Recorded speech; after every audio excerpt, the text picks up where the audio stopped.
everyone. Pastor George here with today's Bible study recap. And today in Bible study, we looked at Mark chapter 4, verses 35 through 41. Very famous story of Jesus, the calming of the sea. Now, if you know the story, you know that this actually appears in other Gospels. Gospel of Matthew has another rendition of this. We're looking at Mark's because it's in line with what I talked about on Sunday. We're doing a sermon series on the fear in the Gospel of Mark, the horror story that kind of Mark presents about Jesus and what that means for humanity. And you'll see a common reaction to Jesus is fear in the Gospel of Mark. So, firstly, you read the story. It's only a few verses, one that we have heard many, many times. The important thing that I want us to focus on, firstly, is the sea. So the sea in the ancient Near East is a really interesting concept.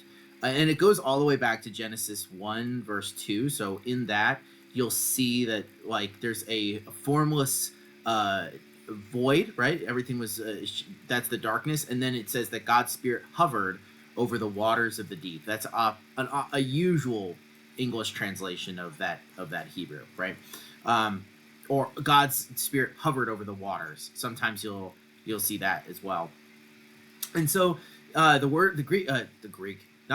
Hebrew word tehom is the word for that abyssal kind of sea, the chaos of what was at the beginning of creation that God is looking over. And this is actually very in line with the way that a lot of people in this part of the world at the time viewed the ocean. Or water in general, which is that it is a negative thing. We actually have a very positive view, I think, generally in our culture and society of water, of things like that. But it wasn't super positive, especially the sea, because if you put yourself in the mind and body of a person living at this time, the seas were incredibly unruly. You couldn't completely understand them. When the storms were going to come, when they weren't. You had no ability of being able to know, what was safe. I don't know this for a fact, but I imagine because swimming, the ability to swim in terms of having a regimen and understanding of it is actually a fairly recent phenomenon in a lot of human society. Most people probably couldn't swim very well or at all, so you imagine that the seas were very dangerous for that reason as well, right? They didn't have, all these different strokes that we compete in the Olympics today, right? The most you could do is a little bit of doggy paddling or treading water if you kind of figured that out naturally, right? But a very different society, very different world. And so the sea represents chaos. And you actually see this not just in the biblical texts, but in the other texts from the cultures around them. So probably the most famous one is the Babylonian creation myth, the Enuma Elish, which is there's a dragon called Tiamat who is from the sea. You'll notice that Tiamat and Tehom are very similar. This isn't a coincidence. Hebrew and those other languages are related to one another. And so you see that in the just in the culture at the time, right? So Tiamat represents this primordial kind of chaotic evil, and she's defeated by the gods of Babylon. And so all this is to say is just that the sea represents chaos, but in the Hebrew Bible, it's not an entirely negative thing. One, God calls it good in the creation story, but also God fills it with creatures. He cares about the creatures in the sea. They glorify him, right? The Psalms talk about this. And also, God is the one who has power, the only one who has power over the sea in the Hebrew Bible, which is really interesting, right? We usually think of maybe in the ancient world where there's a lot of polytheism. We think of gods like Poseidon or the Roman equivalent of that, Neptune, right? Who's like a god of the sea. That's his job.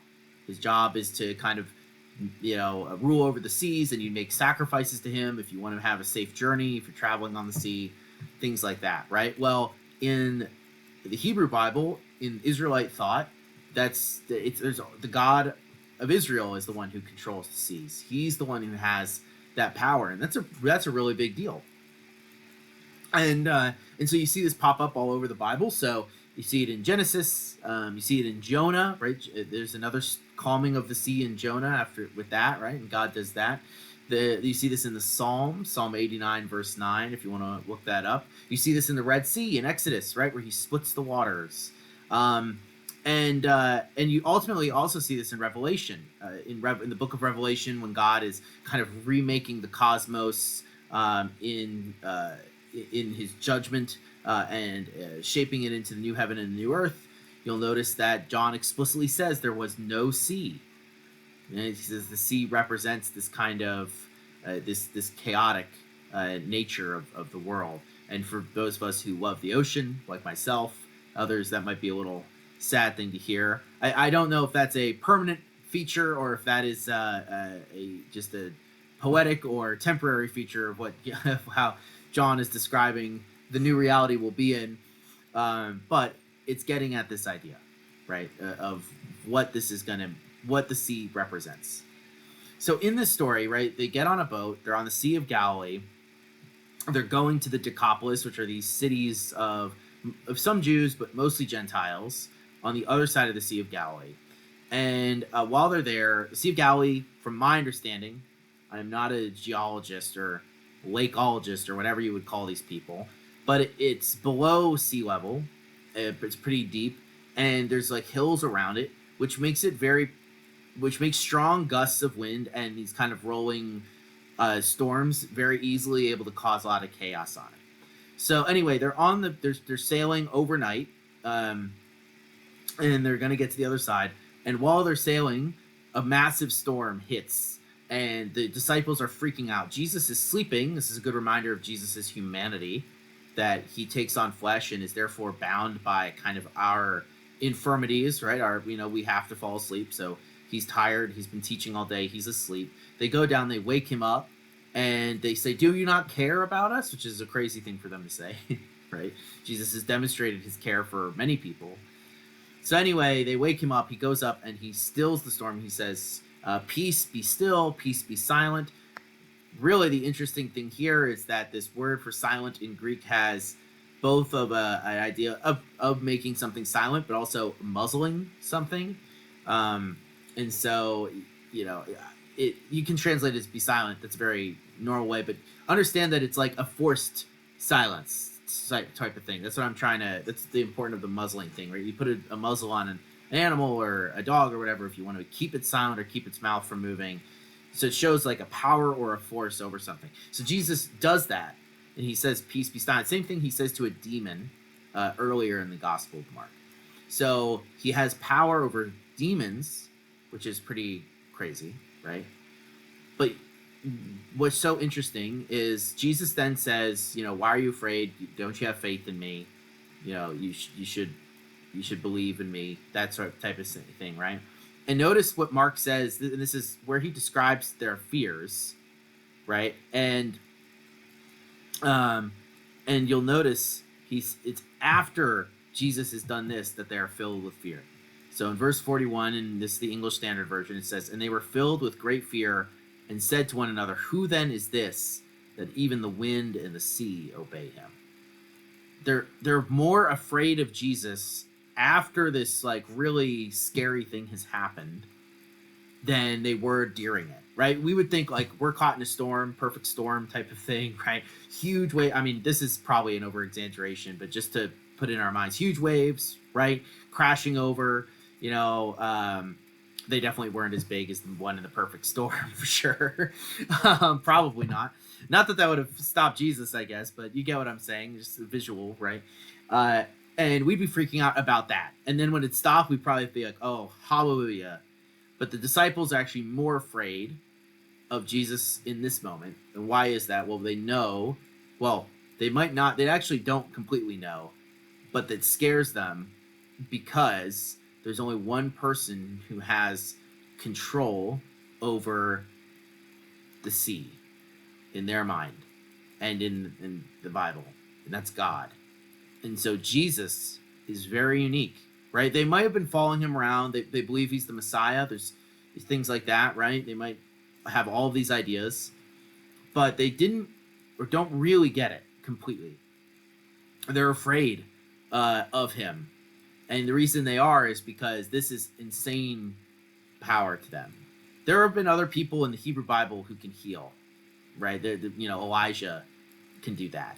There's prophets who have been given this ability, right? Or how God has worked through them to heal people. So Jesus healing, casting out demons, not that crazy in their mind, but controlling the sea, wild. Only God should be able to do that.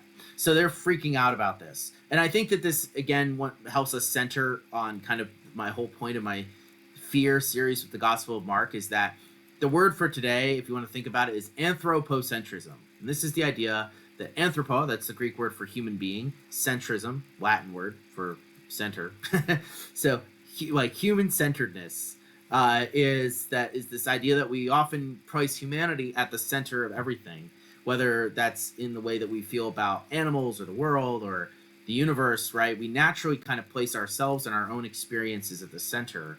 And Christianity holds a high regard for human life. I think that's pretty obvious from the reading of the text, right? But it doesn't hold to anthropocentrism. And that's the kind of really scary thing to a lot of people about Jesus, and maybe even to the disciples here, is that chaos bends, right? The seas bend to God's will, not ours. We even today have all this amazing radar technology and things like that to read the weather, but even we, don't have control over it. And that's a scary prospect. And so as Christians, right, we need to remember that we should not put ourselves at the center, but put God at the center, and remember this story as one of the good reasons of why we should do that. Because ultimately, we don't have as much control as we think we do. So that's what we talked about today. I hope you guys found that interesting. I look forward to seeing you guys on Thursday for an episode of A New Thing. And I hope you have a wonderful rest of your Wednesday. And peace out.